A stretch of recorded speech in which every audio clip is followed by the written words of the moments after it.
Nation? Hope you're having an awesome Tuesday. My name, of course, is Philip DeFranco, and this is where I talk about news type stuff and things that matter to me today. And Nation, the first thing I want to talk about today is it is the holiday season. You may need a little cash, and if you live in Russia, it turns out you could legally sell your virginity if you were inclined to. We get these stories every now and then, young women offering their virginity for a price, and then the question is, where is this legal? Well, Russian authorities who were contacted because of this auction said they are not going to look into it because it does not look like any laws were broken. And this, while maybe morally objectionable to some, does not fit the clause of prostitution. The girl in question, as identified by the media, is 18-year-old Siberian Shatunia. Put her virginity up for auction, and in one day, someone bid $27,950, which was actually $3,000 more than the original asking price. The girl explained her reason for this. I'm in urgent need of money, so I'm selling the most precious thing I possess. So that's a thing, but I have to ask a question. Is sleeping with a virgin worth that much money? I know that everyone has, like, their thing, but everyone I've talked to is like, sleeping with a virgin,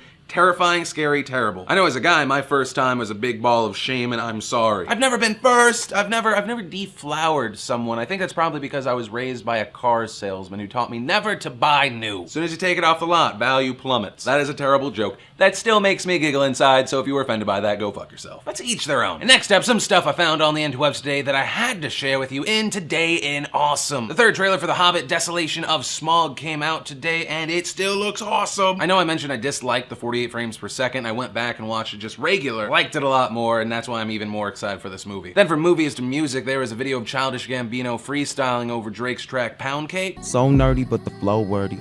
Brain freezing with the flow slurpy.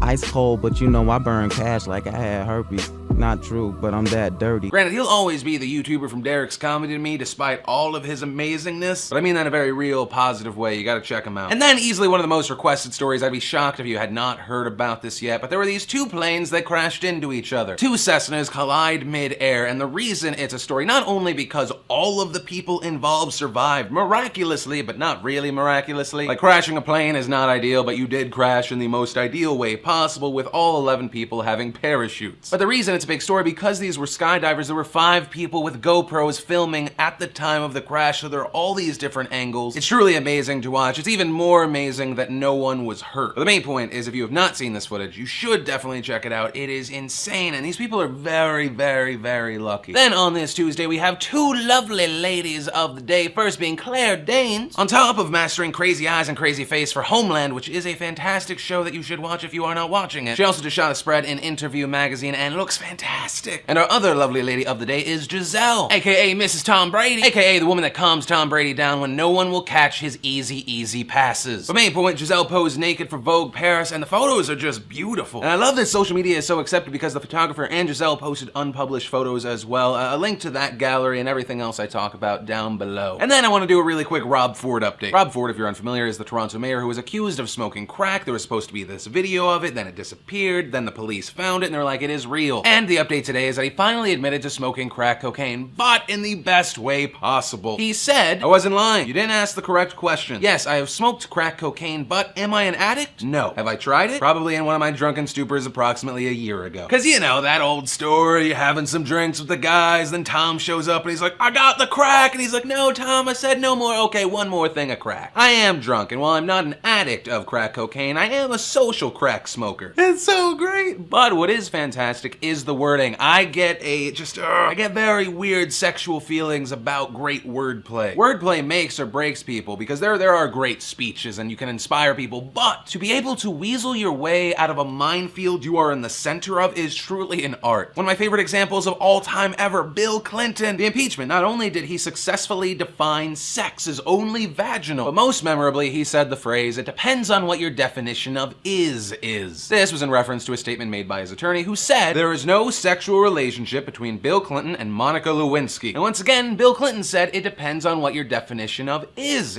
If is means is and never has been, that's one thing, but is, meaning there currently is none, is a completely true statement. That's like fencing with your tongue, which is also the reason Bill Clinton got in trouble in the first place. I just love it so much. Then in big international news, we look to North Korea, where it's believed that 100,000 prisoners are missing and or dead. If you don't know, North Korea has a network of harsh concentration camps. There are about 20 of these very large, hard labor, long-term prison camps. At one time, with a total population of 24.5 million North Koreans, 200,000 of them were incarcerated. But according to recent reports and new satellite imagery, there are only about 100,000 people incarcerated. So hey, what happened? When Dennis Rodman went over there and hung out with Kim Jong-un, was he like, man, Dennis, you're so cool, let's go ahead and release half the prisoners? Or, according to many reports, predictions, and beliefs, half of those people died. And while some of those deaths were the result of execution, it is far more likely that many of these people starved to death. But the report also says that it does not appear to be a deliberate policy. It's just that there is a food shortage in the country, and they give slimmer rations to the prisoners if they get rations at all. That said, there is a Camp 22, which is now closed, where it is believed there was the deliberate death of over 20,000 people. And it's stuff like this that pisses me off when Dennis Rodman's talking to whoever will listen, and he's like, yeah, I don't know what the deal with Obama is. I'm going over there and trying to help out. And then you see in like the Vice documentary, he's like, I hope that we can be friends. And he should probably add, except for the fact that your country is run by baby-faced Hitler, and outside forces really don't know how to deal with you guys as a country since you're kind of coming off like a toddler with a hand grenade. And that's what you really have. You see the situation, you hear these stories, more and more of these things come out verified. And all you can think of is Auschwitz, an Auschwitz that has been allowed to run for 50 years no problem because you got China as a buddy, and then hey, do they have the bomb? How effective is their bomb? That's why we see the other countries trying to develop them, because that is how you get respect. Because respect in this world really equates to fear, and that's a very, very scary thing. And I don't really see any end to this in the near future. But guys, I think that's where I'm gonna end and bring it to the big question of the day today, which is, on a much lighter note than our final story, I mentioned Claire Danes today, who I think was, until about a year ago, heavily underrated. What are your favorite actresses on TV, and maybe underrated actresses? I think that, definitely Claire Danes,